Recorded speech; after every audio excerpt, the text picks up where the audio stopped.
Hello! Bienvenue dans cette nouvelle vidéo. Aujourd'hui, mon petit logiciel Loom nous met un petit cadre festif. J'essaie de le retirer, mais je n'y arrive pas, donc tant pis, soyons dans la joie et la bonne humeur aujourd'hui. Aujourd'hui, on se retrouve pour parler du premier article du chapitre 2 du RGPD. Je me souviens la dernière fois que j'avais tourné, je crois que c'était pour Halloween, et on avait fait la présentation du chapitre 2.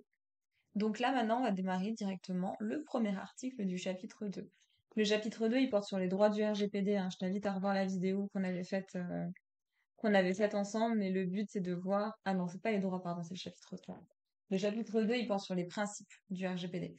Donc on va voir un petit peu les grandes lignes dans chacun des articles. Article 5, paragraphe 1. Les données à caractère personnel doivent être traitées de manière licite, loyale et transparente au regard de la personne concernée. C'est le principe de licéité, loyauté et transparence. Les données à caractère personnel doivent être collectées pour des finalités déterminées, explicites et légitimes, et ne pas être traitées ultérieurement d'une manière incompatible avec ces finalités. On doit collecter les données à caractère personnel pour des finalités, pour des raisons déterminées, explicites et légitimes. En gros, je dois utiliser et collecter tes données à caractère personnel pour une utilisation bien spécifique. Et je dois te communiquer quelle est l'utilisation bien spécifique que je vais faire de tes données. Et je ne dois les utiliser que pour cette utilisation bien spécifique. Le traitement ultérieur à des fins archivistiques dans l'intérêt public, à des fins de recherche scientifique ou historique, ou à des fins statistiques, n'est pas considéré, conformément à l'article 89 paragraphe 1, comme incompatible avec les finalités initiales. Ce que veut dire ce deuxième point, c'est que si on utilise les données pour des raisons d'archivage dans l'intérêt public, des recherches scientifiques ou historiques, ou à des fins de statistiques, pour ces trois raisons-là, on peut utiliser les données personnelles qui ont été collectées pour un usage spécifique et réutiliser ces mêmes données-là pour de l'archivage dans l'intérêt public, de la recherche historico-scientifique et pour des statistiques. Ok?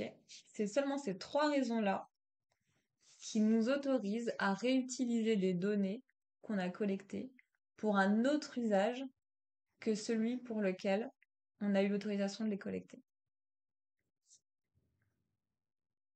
Les données à caractère personnel doivent être adéquates, pertinentes et limitées à ce qui est nécessaire au regard des finalités pour lesquelles elles sont traitées. C'est le principe de minimisation des données. En gros, tu dois collecter et utiliser uniquement les données dont tu as besoin pour l'instant T et rien de plus. Si tu as besoin de plus tard, tu les recollecteras et tu les réutiliseras plus tard avec les informations complémentaires dont tu as besoin. Ensuite, les données à caractère personnel doivent être exactes et, si nécessaire, tenues à jour. Toutes les mesures raisonnables doivent être prises pour que les données à caractère personnel qui sont inexactes, eu égard aux finalités pour lesquelles elles sont traitées, soient effacées ou rectifiées sans tarder.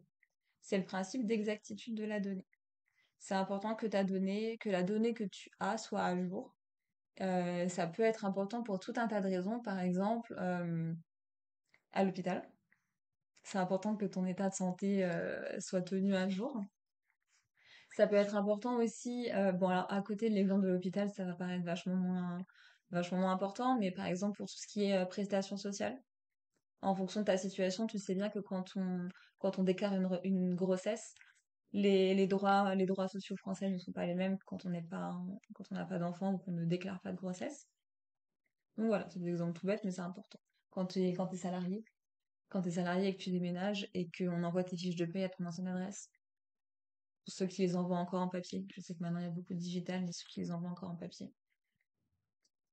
Les données à caractère personnel doivent être conservées sous une forme permettant l'identification des personnes concernées pendant une durée n'excédant pas celle nécessaire au regard des finalités pour lesquelles elles sont traitées. En gros, tu conserves la donnée personnelle qui t'a été confiée uniquement pour le temps dont tu en as besoin et pas plus. Les données à caractère personnel, ça je te l'avais pas dit mais je reprends ici. Les données à caractère personnel peuvent être conservées pour des durées plus longues dans la mesure où elles seront traitées exclusivement à des fins archivistiques dans l'intérêt public, tu te souviens, à des fins de recherche scientifique ou historique, ou à des fins statistiques, conformément à l'article 89, paragraphe 1, pour autant que soient mises en œuvre les mesures techniques et organisationnelles appropriées, requises par le présent règlement, afin de garantir les droits et libertés de la personne concernée. En gros, ce petit paragraphe, il nous dit qu'on est simplement, comme tu te souviens, là au-dessus, on parlait qu'on pouvait réutiliser tes données à caractère personnel pour d'autres utilisations que celles prévues, dès lors que ça soit l'archivage dans l'intérêt public, la recherche scientifique ou historique et les statistiques. Et bien là, en fait, on reprend ce point-là pour le sujet de la conservation de ta donnée. Ta donnée doit être conservée uniquement pour le temps dont tu as besoin de l'utiliser. Ok. Et évidemment, dans des conditions qui sont sécurisées. Tu te souviens, hein, la protection de la donnée personnelle, grossièrement, c'est faire en sorte que la donnée soit accessible uniquement à la personne qui a besoin d'y accéder et qu'elle soit exploitable uniquement par la personne qui a besoin de l'exploiter. Ben là, c'est pareil. Pour des conditions de conservation de ta donnée, il faut que ta donnée soit accessible uniquement par la bonne personne, exploitable uniquement par la bonne personne.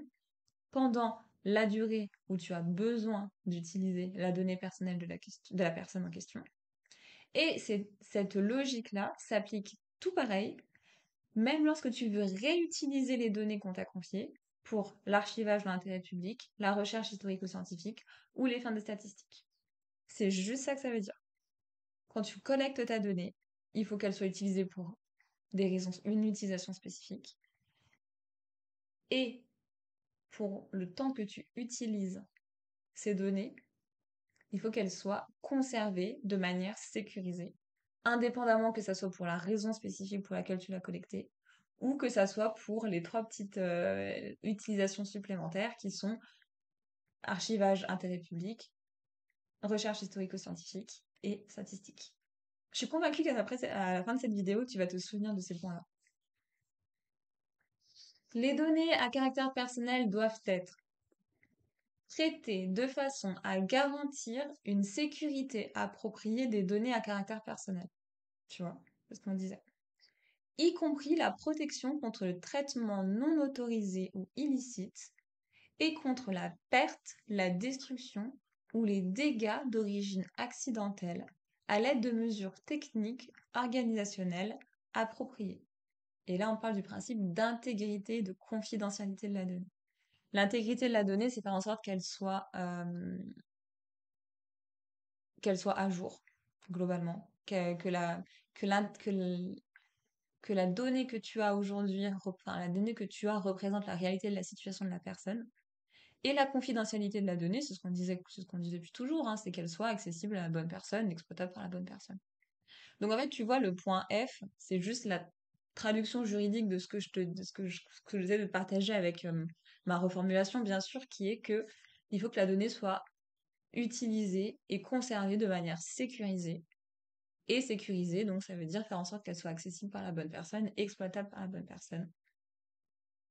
Ensuite, le deuxième point.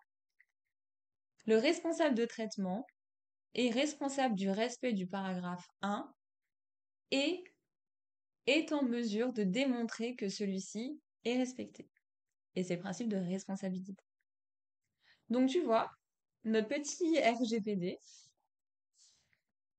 il nous donne un certain nombre de principes qui sont franchement, assez raisonnables à comprendre. Le vrai sujet en général avec ça, c'est la mise en place concrète et pratique.